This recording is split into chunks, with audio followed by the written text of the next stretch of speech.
说是这个伊朗小镇，那其实是阿拉伯地区阿联酋人以前的传统民居哈，并不是真的是伊朗人长期在那边居住的地方，主要还是这个阿拉伯人哈。伊朗人呢就是波斯人哈，阿拉伯人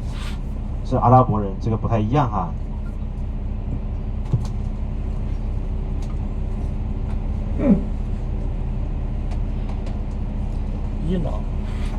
伊朗古称波斯，印度古称天竺。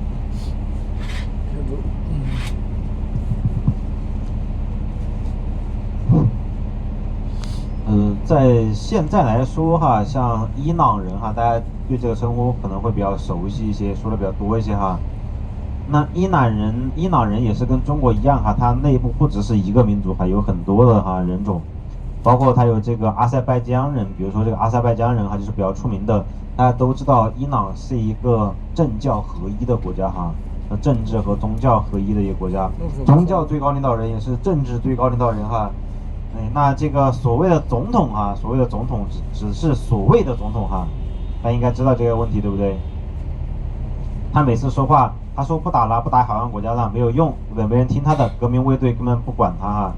你说话不算数，你不是宗教最高领导人，你管不了我哈。他是这样一个。那他们这个教士集团宗教最高领导人是什么人呢？他们不是波斯人哈，他们是阿塞拜疆人。所以阿塞拜疆人呢是统治他们的这个教士集团，也就是统治集团哈。那还有一点值得可以说的就是阿塞拜疆人在伊朗属于少数人啊，属于少数人。伊朗还是以波斯人为主，所以又出现了一个情况，就是少数人统治多数人哈。大家应该可以看到哈，就这几人，就像满清一样嘛，就跟满清一样嘛。在中国哈，你看，在中国现在出现的一个情况啊，中国现在目前哈出现的这个主席哈中间还是没有少数民族哈，没有少数民族，还是以汉族为主啊。伊朗目前就是处于这样一个状况，少数人统治的这个多数人哈，那会有很多的内部矛盾。那伊朗的教士集团呢，也知道自己的位置不好做，所以他们有时候内部矛盾非常尖锐的时候，也会向外去转介哈，也会以战争为这个突破口去打仗哈。大家总觉得这个阿拉伯人都很同情这个黎巴嫩和叙利亚一样哈，其实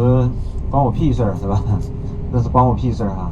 刚开始呢是喊得比较凶，其实都是为了利益哈，不希望这个犹太人来占领阿拉伯人的地盘，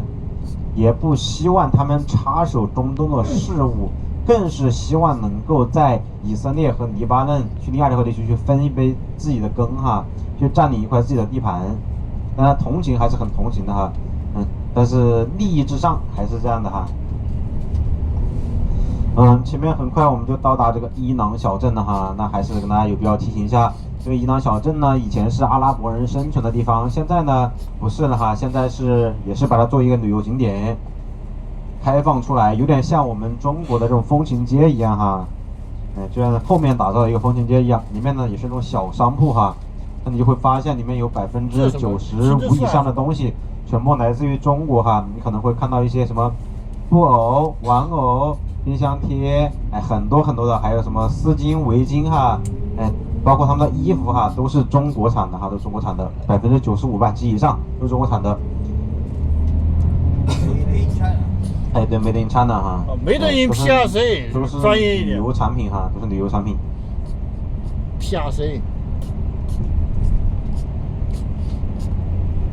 那我们左手边就能够看到我们这个伊朗小镇了哈，来看就是这种建筑，这个是我们并不陌生的这个建筑哈。我们上午的时候在大不达大宅见到也是这种建筑，只不过它在后面哈，在外面还是再多抹了一层哈，多抹了一层，也是以这个石灰和这个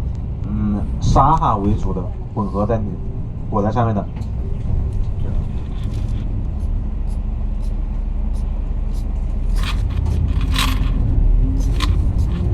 然后大家也能看到哈，在这个高高的建筑上面哈，会有一个塔凸出来，看起来像平房，平房上面拖一个塔，像烟囱一样哈，那个不是烟囱，那个就是阿拉伯的风塔哈，是自然的一个空调。我们左手边这边还有几棵这个树哈，猴面包树。哦，好粗啊，3棵。真的，这面包树好看，这个好帅，非洲树。开出水。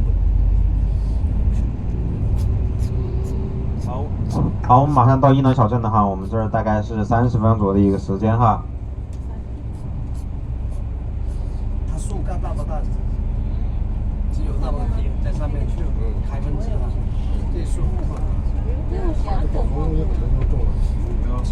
一个户外的这样一个小镇哈，伊朗小镇，可以拍拍照片。